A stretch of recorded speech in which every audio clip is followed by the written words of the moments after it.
Welcome to another exciting story. Subscribe to our channel. There are many exciting stories coming your way.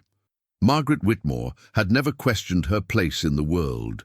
Raised within the high, ivy-covered walls of her family's countryside estate, her days had always been quiet, orderly, and filled with expectations she had never dared to challenge. She was taught to speak softly, smile politely, and never dream too loudly. At 20, she remained untouched by the world and by any man. Her virginity, though never explicitly discussed, had been guarded like property. Her mother, long gone, had once whispered to her that love might come one day. But Margaret had stopped believing in such things when her father began talking more to his accountants than to his own daughter. That morning she had been called to her father's study, a room she hadn't entered since she was a child. The air was heavy, filled with the scent of leather and old books. Her father stood behind the desk, flanked by two unfamiliar men in tailored suits. She noticed the envelope on the table before anyone spoke. It bore a wax seal. Military, official. "Margaret," her father began, his voice colder than usual, "we've reached a resolution regarding your future."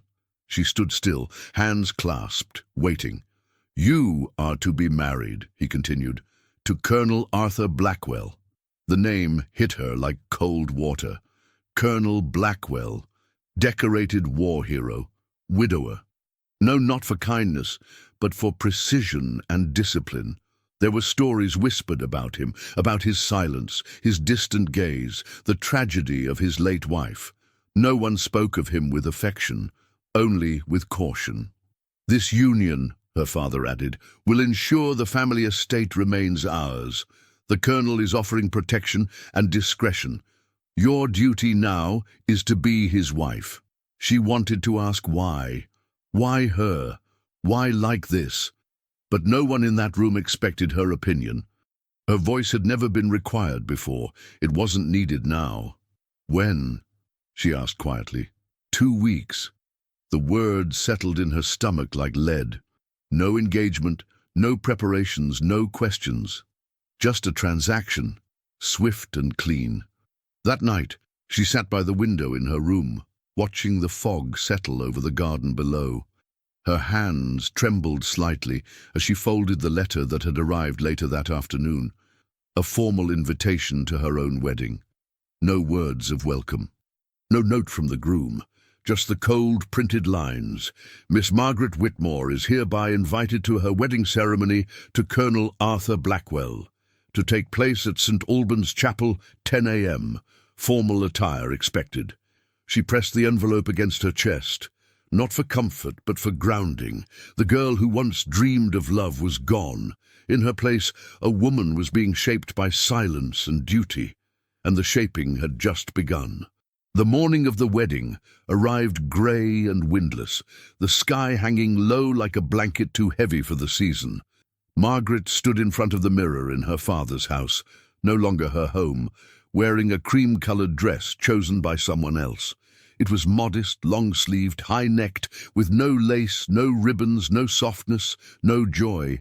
No one helped her dress. No bridesmaids, no mother's warm hand on her shoulder, no whispered reassurances. Only the maid, who had been instructed not to speak unless spoken to. Her father appeared at the door as the clock struck 9. "Come, we mustn't be late." No compliment, no lingering glance, just duty. The car ride to St. Albans Chapel was silent. Margaret stared out the window at the damp fields, her hands cold in her lap. Her heart was not racing. It had gone quiet, as if it too had resigned. When they arrived, the small chapel was nearly empty. Only a handful of guests were seated, men in uniform, a few stern-faced family allies, and 2 women Margaret didn't recognize. No music played. No flowers decorated the aisle. At the altar stood Colonel Arthur Blackwell. He looked exactly as she had imagined, tall, broad-shouldered, his military posture perfect. He wore a dark dress uniform adorned with medals and a black armband for his late wife. His face was unreadable. Not a single flicker of emotion as he watched her approach. The priest began the ceremony without fanfare. Margaret's voice caught when it was her turn to respond. I do, she whispered. Arthur responded with a firm, I do, followed by a crisp nod. No smile, no tenderness. There was no kiss. Instead, the priest offered a closing blessing, and Arthur turned to Margaret. This way, he said quietly, motioning for her to follow. They walked out of the chapel as husband and wife. No cheers, no rice, no embraces. Just silence and cold stone beneath their feet. The car that took them to Blackwell Manor was polished and black. Margaret sat with her hands folded, the wedding band on her finger feeling more like a shackle than a promise. When they arrived, he led her inside but didn't speak much. "This is your room," he said, opening a door at the end of the east corridor. "You'll find it equipped with what you need." She stepped inside. The room was large but bare. A bed, a writing desk, a wardrobe. No flowers, no photographs, no warmth. "Dinner is at 7. We eat in the formal dining room. Punctuality is expected." And with that, he closed the door. Margaret sat on the edge of the bed, still in her wedding dress. The silence of the manor crept in from every wall. She stared at the floor and whispered the only words she could find. Blackwell Manor sat nestled between rolling hills and ancient trees, a towering structure of grey stone and darker history. To outsiders, it was a symbol of status. To Margaret, it felt like a tomb. The house was immaculate. Every corridor gleamed with polished wood. Every chandelier sparkled like frozen glass. But nothing in it felt alive. The silence was unrelenting, only broken by the ticking of distant clocks or the soft shuffle of servants who kept their eyes low and their mouths shut. On her first morning, Margaret awoke to a tray of breakfast left outside her door. No knock, no note. Just lukewarm tea and toast arranged with precision. She sat by the window, staring at the misty garden below, wondering if she'd ever hear a voice in that house that wasn't her own. Later that day, she wandered through the corridors. Some doors opened easily, revealing drawing rooms with untouched furniture, studies lined with books that smelled of dust and disuse. Others were locked. She tried the north corridor. Every single door refused her. She paused in front of one in particular, dark oak, brass handle, a worn edge where fingers had once lingered often. Something about it made her shiver. She didn't try the handle. As she turned to go back, she nearly ran into Mr. Hensley, the butler, thin, grey-haired, with a face carved by duty. "My apologies, madam," he said with a slight bow. "No need," Margaret replied softly. "Is that part of the house restricted?" "Per the Colonel's instructions, madam," he said, almost apologetically. She nodded and stepped aside. That evening she dressed for dinner as instructed. When she entered the grand dining room, Arthur Blackwell was already seated reading a newspaper. He didn't rise, didn't greet her. She sat. The food was served in silence. Roasted lamb, potatoes and green beans, every bite flavorful, every moment tasteless. They ate like strangers in a railway station. "I explored the West Wing today," she said cautiously. He didn't look up. "It's a large house." "It is. I suppose there's history here." "There is." And that was all. After dinner, he stood. "Thank you for joining me." It was the most civil thing he'd said since the wedding. That night in her room, Margaret lit a candle and sat at the writing desk. She took a piece of stationery and wrote a single sentence. "I am a guest in my own marriage." She folded the page, placed it inside her journal, and closed the cover. The wind howled faintly outside, brushing against the stone like a ghost seeking entry. Inside, she sat very still, her thoughts louder than any sound in that house of closed doors. Margaret quickly learned that her presence in Blackwell Manor was to be acknowledged, not engaged. There were expectations, many of them, and they came not in the form of warm guidance, but in written notices left discreetly by the staff. A folded note on her breakfast tray, a typed schedule tucked under her door, a sheet pinned near the pantry with meal times, and a quiet reminder, Silence in the East Wing is appreciated during the Colonel's hours of study. Arthur Blackwell, it seemed, preferred paper to words. They continued to dine together every evening, as required by tradition more than preference. He would arrive at precisely 7, never early, never late. She would already be seated, hands folded in her lap, posture composed, like a statue carved from discomfort. He'd eat. She'd try to speak. He'd answer with the fewest syllables possible. On the 4th night, Margaret asked, "Do you enjoy reading, Colonel?"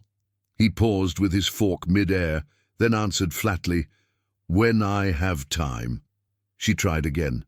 "Is there a particular author you favor?" He chewed, swallowed. "Churchill, practical, clear." And that was that. Once she mentioned the garden. "It seems the roses haven't been tended to in years." He didn't look up. "I haven't had use for flowers." The words stung more than they should have.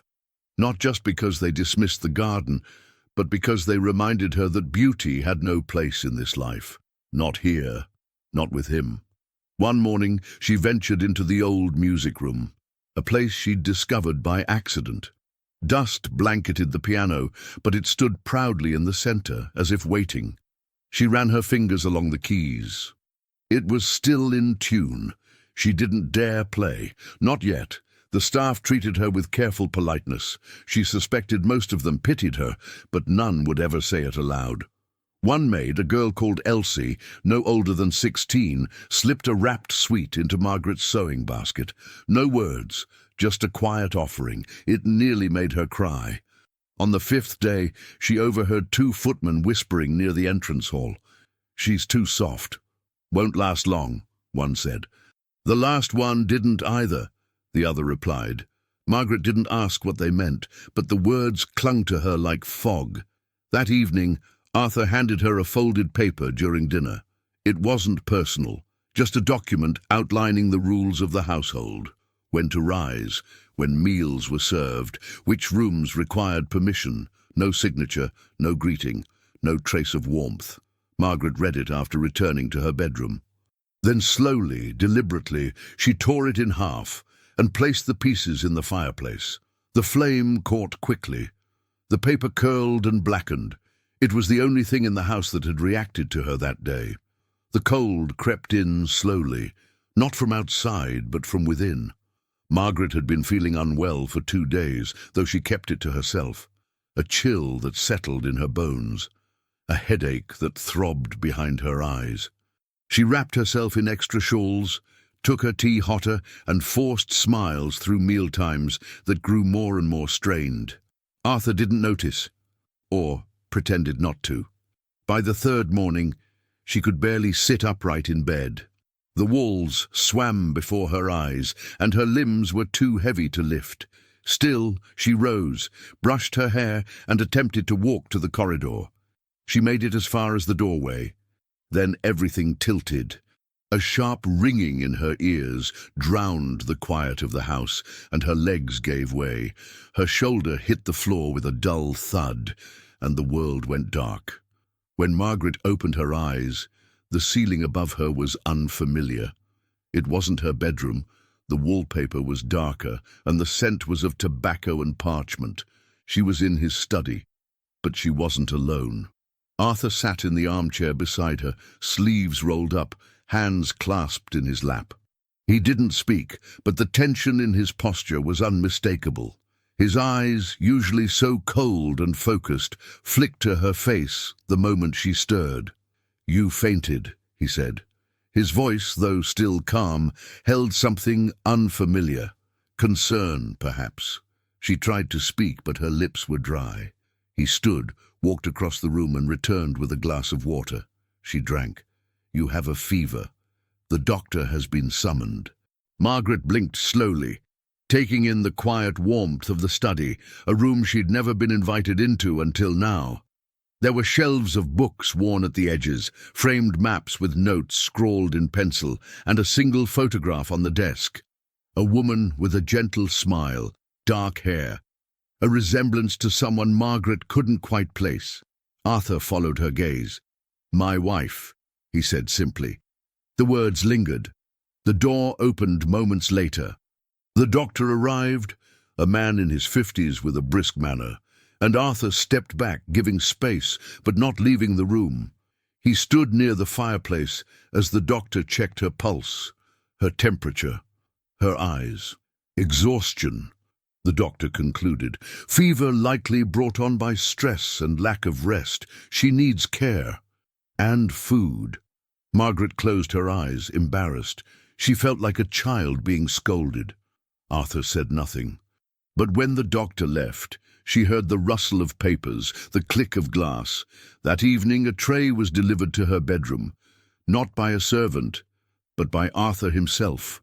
Broth, water, a folded blanket, and beside the bowl, a note in his handwriting, brief but unmistakable: rest. The house will not fall apart without you. It was the first time he acknowledged her as more than an obligation. And in her feverish haze, Margaret allowed herself to wonder, not hope, just wonder, if perhaps something inside him hadn't fractured just a little too. The fever broke on the 4th day. Margaret awoke drenched in sweat, weak but clearer. Her hair clung to her neck, her nightgown was damp, and the light streaming through the window told her it was already afternoon.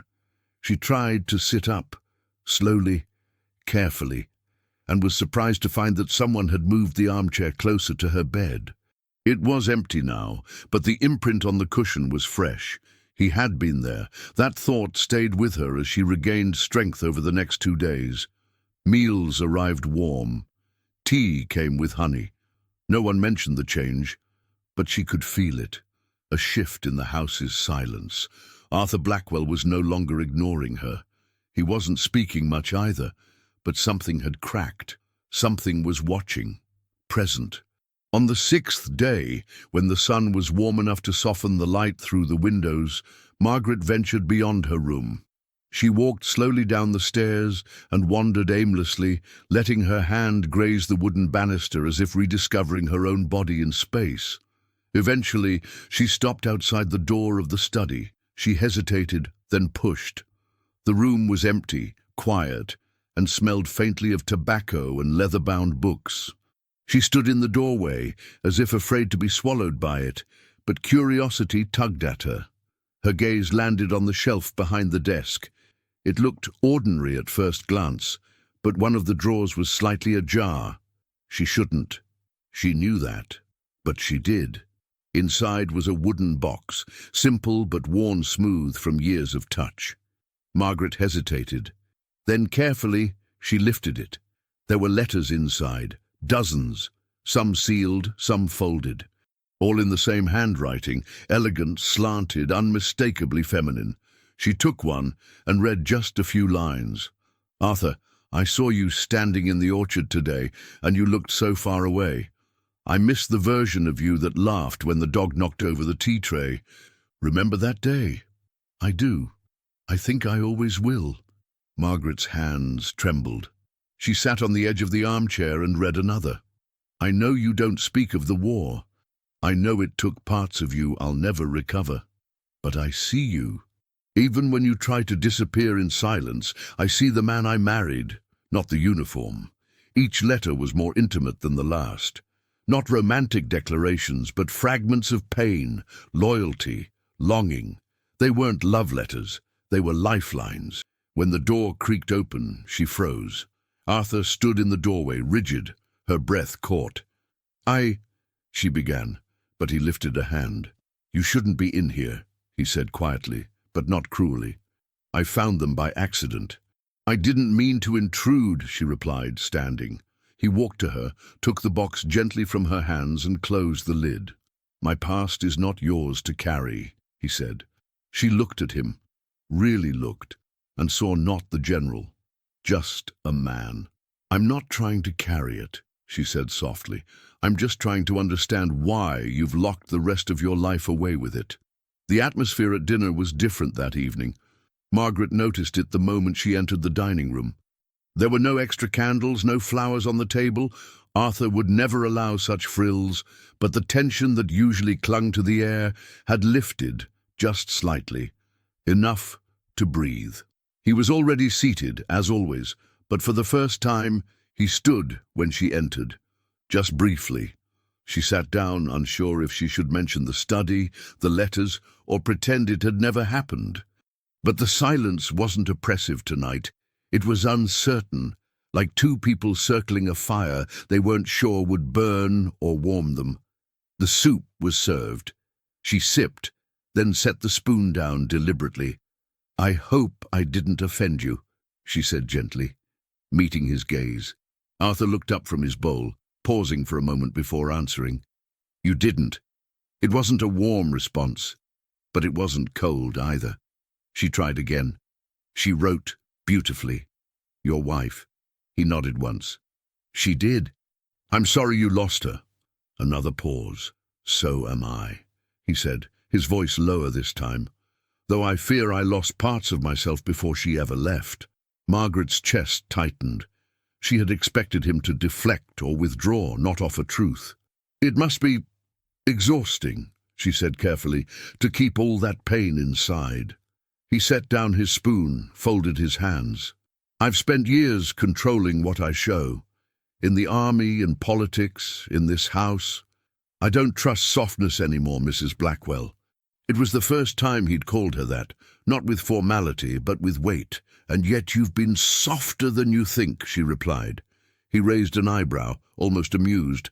"The tea, the broth, the chair beside my bed," she said, her voice steady. "You may not say much, but your actions speak. You're not heartless, Arthur. Just afraid of being seen." He looked away, jaw tight, as if the words had struck somewhere deep. Then, after a long silence, he said, "My wife used to tell me the same thing, and I never believed her." Margaret let that sit between them. She didn't press, didn't smile, but something settled. For the rest of the meal, they spoke not of grief, but of the mundane. The old piano in the parlour, the housekeeper's obsession with dust, the strange shape of a pear she'd tried that morning. He didn't laugh, but once his mouth curved into something close. When dessert was served, he poured her a cup of tea himself. No grand gestures, no confessions, just a quiet moment that didn't need explanation. That night, Margaret returned to her room feeling lighter, not because anything had been resolved, but because something had finally begun, and in a house once defined by silence, that was everything. The morning after that unusual dinner, the air in Blackwell Manor felt subtly altered, as if something had shifted beneath the floorboards. The silence, once suffocating, now seemed to hum with possibility. Margaret, still unsure of her place but more at ease in her own skin, decided to explore the house again. This time, not out of defiance or loneliness, but out of curiosity, out of hope. She returned to the music room. It was tucked away at the far end of the west wing, behind a pair of double doors that creaked like old bones when she pushed them open. The curtains were drawn, and dust floated lazily in the beams of light that cut across the room. It had the feel of a place forgotten, not abandoned, but carefully avoided. At the center stood a grand piano, its surface covered in a thin layer of dust. Margaret approached slowly, her fingers trailing over the edge. The piano was mahogany, elegant despite the neglect, and she could almost hear the echoes of the past. Notes once played, laughter once shared. She sat on the bench and lifted the lid. The keys were slightly yellowed but intact. She pressed one, a C. It rang out softly like a voice waking from a long sleep. Then another, and another. Without thinking, Margaret began to play. The melody came from somewhere deep in her memory, a lullaby her mother used to hum in the evenings. Her fingers stumbled at first, unused to the motion, but quickly found their rhythm. She played for herself, for the silence, for something unnamed. And then she wasn't alone. She sensed him before she saw him. Turning her head slowly, she found Arthur standing in the doorway. He didn't speak, he didn't move, just watched. Her fingers paused, hovering. "I didn't mean to disturb you," she said, her voice soft. "You didn't." He walked into the room with the same control he carried everywhere, but there was something different in his eyes. Not warmth exactly, but recognition. "My wife used to play," he said, looking toward the piano. "Though not that melody." Margaret nodded. "It's from my childhood. I hadn't realized I still remembered it." He was quiet for a moment. "I've avoided this room for years." "Why?" He didn't answer. Instead, he moved closer, placing one hand gently on the piano's edge. His eyes scanned the instrument like it was both sacred and dangerous. "Because sound fills space," he said finally, "and I've spent a long time trying to keep mine empty." She looked at him, at the man beneath the uniform, the walls, the control. "Then maybe it's time to let it echo again." He didn't respond, but he stayed. And as she began to play once more, the notes drifted through the manor, soft but clear. Music awakening stone. And somewhere in the house of silence, something old began to breathe again. The weather had turned. Rain tapped steadily against the windows, and the manor had grown dim under a sky painted in ash. It was the kind of day that once would have made Margaret feel trapped, but today it felt cocooned, quiet, safe. She found herself in the sitting room with Arthur again, a fire crackling in the hearth. It had become a subtle routine. Evenings spent not in separate wings, but in the same room. They didn't always speak, and when they did, the conversations were brief, but there was comfort in the shared silence now. A presence that no longer carried weight, only warmth. Arthur sat in the armchair across from her, reading. She worked a needle through a piece of embroidery she had abandoned weeks earlier. Her fingers moved slowly, almost meditatively. At one point, he glanced up. "Is that a flower or a bird?" She smiled faintly. "It was supposed to be a daisy, but I've given up explaining it." A corner of his mouth lifted. Not quite a smile, but close. As the evening stretched on, Margaret rose to pour tea for both of them. When she reached for his cup, her fingers brushed his. It was only for a moment, skin on skin, but it stilled them both. She looked up. His eyes were fixed on her hand. And then, without thinking, she turned her palm upward, offering. It was small, barely a gesture, but it felt enormous. Arthur hesitated. For a man who had spent years closing himself off from anything tender, the simple act of taking someone's hand must have felt like standing at the edge of a cliff. But then, he reached out. His hand closed around hers, firm, warm, uncertain. They didn't speak. She didn't pull away. And he didn't let go. The fire crackled. The clock ticked. Somewhere upstairs, a floorboard creaked beneath the weight of memory. But in that moment, time slowed. Margaret felt something she hadn't in months. Not love, not yet, but recognition. She wasn't just a wife in title. She wasn't just a girl traded in silence. She was a woman sitting across from a man who for the first time saw her not as obligation, but as someone real. His thumb brushed against her knuckles, barely there but deliberate. She didn't speak, afraid that words might shatter the moment. Instead, she held his hand and let the warmth bloom slowly between their palms. When he finally released her, it was gentle, not abrupt. A quiet ending to a quiet moment. But as she returned to her seat, Margaret felt her heartbeat steady in a way it hadn't in a long time, because for the first time since she arrived, someone had reached for her and stayed. It was the sort of afternoon that begged for comfort. Cold winds whistling down the chimney, grey skies pressing against the windows. Margaret decided it was the perfect time to bake. The manor's kitchen, vast and underused, had become one of the few spaces where she felt at ease. Mrs. Langley, the housekeeper, raised a skeptical brow when Margaret tied an apron around her waist, but said nothing. The staff had grown used to her gentle rebellions. She found an old recipe book tucked in the back of the pantry, handwritten, pages stained and curling. A ginger cake. Simple enough. She gathered the ingredients and set to work, humming softly as she moved. The first sign of trouble came when she misread a pinch of cloves as a handful. The second, when she confused baking soda for flour, but Margaret pressed on, determined. The scent wasn't quite right, but she hoped the taste would redeem it. By the time the cake was in the oven, Arthur appeared. He stood at the doorway in his usual composed manner, arms crossed, watching her with something between suspicion and amusement. "You're baking," he said.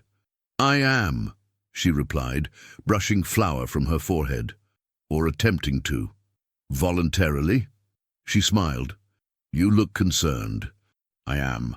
30 minutes later, the timer rang. She pulled the cake from the oven. It looked respectable. A bit darker than expected, but whole. Arthur accepted a slice with cautious hands, his eyes narrowing at the steam rising from it.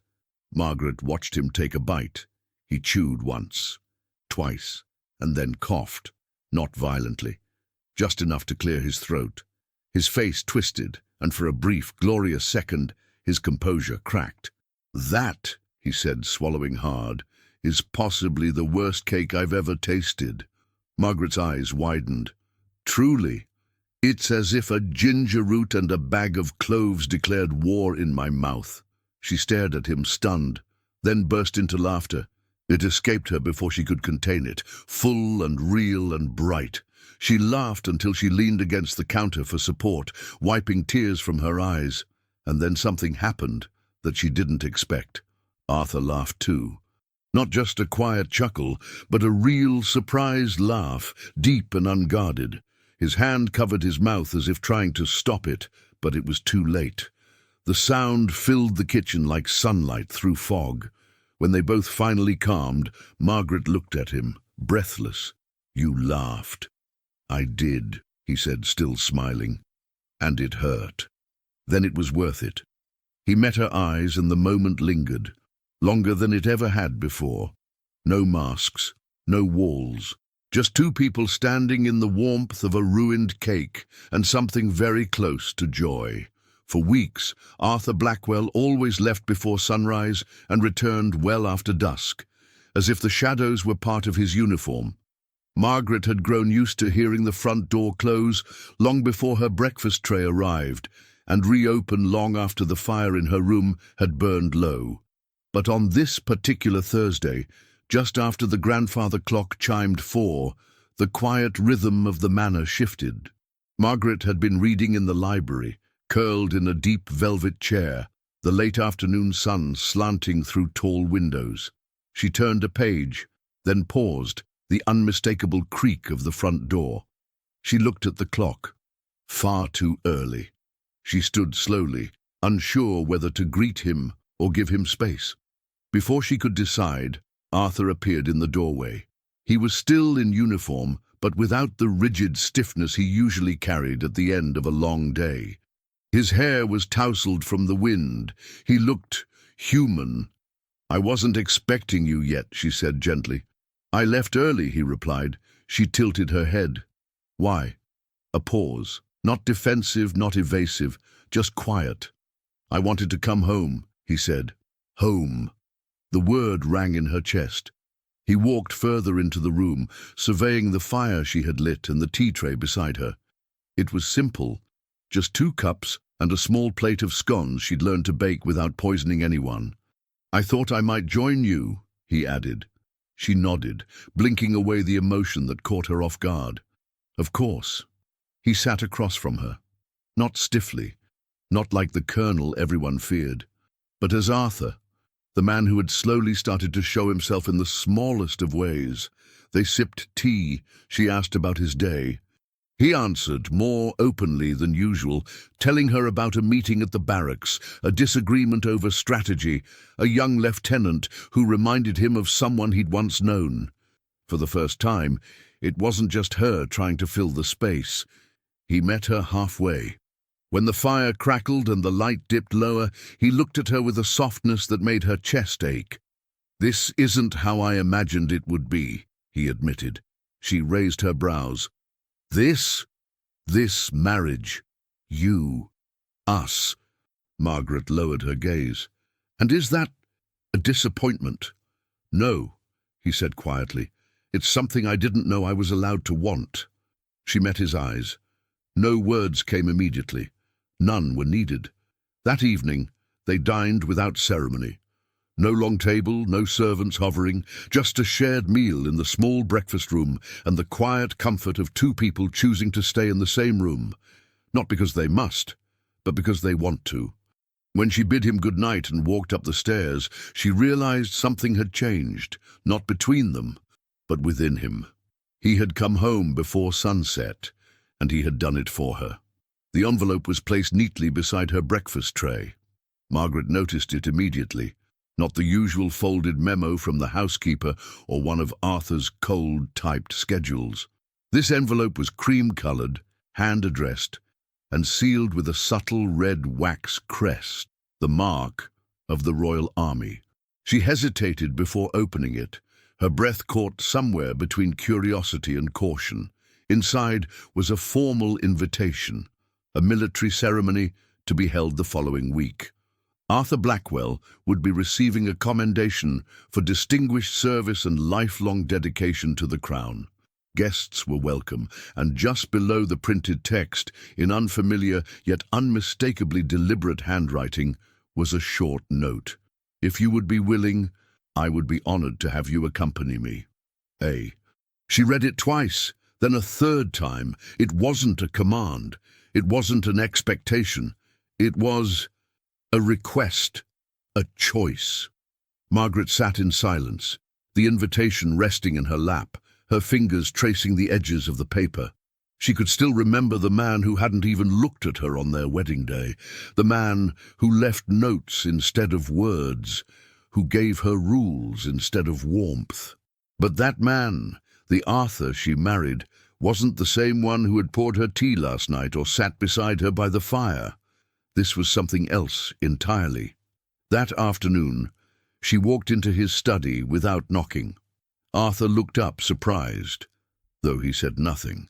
"I received your note," she said, holding up the invitation. He nodded slowly. "Yes." She studied him for a long moment and then asked with gentle honesty, "Why me?" His expression didn't falter. "Because no one else has stayed." She blinked. He rose from his chair, not approaching her but standing still, like a soldier waiting for orders he could no longer give. "I know what people expect of me," he said. "I know what they see. The uniform, the medals, the silence. But with you, I see something different, and I'm beginning to believe you might see something different in me too." Margaret's chest tightened. "I do." He nodded once, as if her words offered permission to breathe. "I won't pretend to know how to be soft," he admitted, "but I want to try with you." She stepped forward, placing the invitation on his desk. "I'll come," she said softly, "not because I'm expected to, but because I want to stand beside you." Their eyes held each other. No vows, no grand displays, just two people meeting in the middle of years of silence. That evening, Margaret stood at her wardrobe, choosing a dress she hadn't touched since the wedding. It was soft blue, simple, elegant, not to impress, but to honor the moment. And in her heart, for the first time, she didn't feel like someone given away. She felt like someone seen. The day of the ceremony arrived with a sky brushed in pale gold, the kind of morning that hinted at spring, but still carried a crispness in the air. Margaret dressed with care, her hands steady, her heart less so. The soft blue dress fit her differently now, not tighter, not looser, but more hers. She pinned her hair back and clasped a simple pearl necklace around her neck. In the mirror, she didn't see the girl who had stood in silence at the altar weeks ago. She saw a woman who had stayed, who had listened, who had been listened to. Downstairs, Arthur waited in his full dress uniform.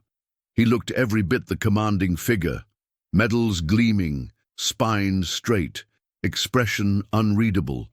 But the moment he saw her, something in his eyes shifted, softened. "You look remarkable," he said quietly. "So do you," she replied, her voice gentle but sure. They left the manor together, side by side, no longer two strangers walking parallel paths, but two souls slowly learning to walk toward each other. The ceremony was held at a private military hall in Hampshire. The audience was made up of officers, dignitaries, and the curious eyes of high society. Whispers followed them as they entered, not out of malice, but surprise. No one had expected Arthur Blackwell, the reclusive war hero, to bring a companion, let alone a wife. As he stood before the assembly, receiving his commendation with the grace and precision expected of a man of his stature, Margaret watched with quiet pride. But more than that, she saw the tremor in his hand as he accepted the medal, the pause in his breath when the applause echoed. When he returned to her side, she didn't hesitate. She reached for his hand, and he took it. Not quickly, not like a reflex, but deliberately, fully. His fingers curled around hers in front of everyone, not as a symbol, not as performance, but as something real, something chosen. Neither of them spoke as they stood there, hand in hand. Later, as they walked through the quiet courtyard behind the hall, he slowed their pace. "I never held her hand in public," he admitted, voice low. Margaret looked at him. "Because of your position?" "No," he said, stopping. "Because I didn't know how to be vulnerable while others watched." "And now?" she asked, her heart in her throat. He looked down at their hands, still joined. "Now, I don't care who's watching." Margaret's breath caught. The wind stirred around them, but neither moved. Then, without hesitation, she stepped closer and placed her free hand on his chest, right above his heart. It was the first touch without fear, and he didn't step back. He stayed. The seasons turned slowly at Blackwell Manor, but for the first time, Margaret noticed them. The way the ivy crept a little higher each week across the outer stone, the way sunlight softened the drawing room at just the right hour to make it glow, the way the house no longer echoed with the emptiness it once held. It didn't happen overnight. There were still long silences, days when Arthur retreated into his thoughts, nights when old ghosts refused to rest. But the difference now was that he no longer bore them alone. Margaret had stayed, and he had let her in. The music room had been cleaned, not by staff, but by them, together. The dust was wiped away, the piano polished, and once a week she played while he sat nearby, sometimes listening in silence, sometimes closing his eyes, as if remembering a version of himself long buried. She had returned colour to the manor, in books on shelves that had stood empty, in small vases of fresh flowers placed near the windows, in laughter that no longer sounded out of place. And Arthur, he began to smile. Not often, not broadly, but truly. There were moments now, small but sacred, where he would touch her hand without hesitation, lean into her warmth without fear of breaking, speak of his past without needing to armor every word. They walked the gardens most evenings. He would tell her about the trees he planted years ago. She would talk about the parts of her childhood she had once locked away. The walls between them, once so thick and high, now felt like hedges, still present, but passable. One morning, as the first frost of winter arrived, Arthur came down to breakfast carrying a book, a worn volume of poetry she had mentioned once in passing. He handed it to her without a word, then poured her tea. In that simple exchange was all the tenderness of a man learning, after a lifetime of silence, how to care aloud. Later that same day, Margaret passed the study and found the door open. Inside, the box of letters remained, untouched, but no longer hidden. The past was still there, but it no longer ruled the house. As they stood at the parlour window that evening, watching the trees sway in the fading light, Margaret turned to him. "You once said this house was meant to stay quiet." He nodded. "And now?" He looked at her, then at the home they had reshaped together. "Now," he said, "it finally knows how to breathe." She rested her head on his shoulder, and he placed a hand on her back, steady and sure. They didn't need vows, or flowers, or crowds. They had each other, and in the manor once ruled by silence, love, slow, honest, and hard-won, had quietly moved in. If this story moved you, if you felt every silence, every glance, every unspoken word between Margaret and Arthur, then let your voice be heard. Tell us in the comments, what moment touched you the most? Was it the first time he held her hand? Or when the house finally learned to breathe again? Your reflections bring these stories to life, and we'd love to know what stirred your heart. Don't forget to like and share this video with someone who believes that even the coldest hearts can change when met with patience and truth. And if you want to keep discovering stories like this, quiet, powerful, and full of emotional depth, make sure to subscribe to our channel and tell us, from which country are you watching this story unfold? I'm married, and I don't even know the sound of his laugh.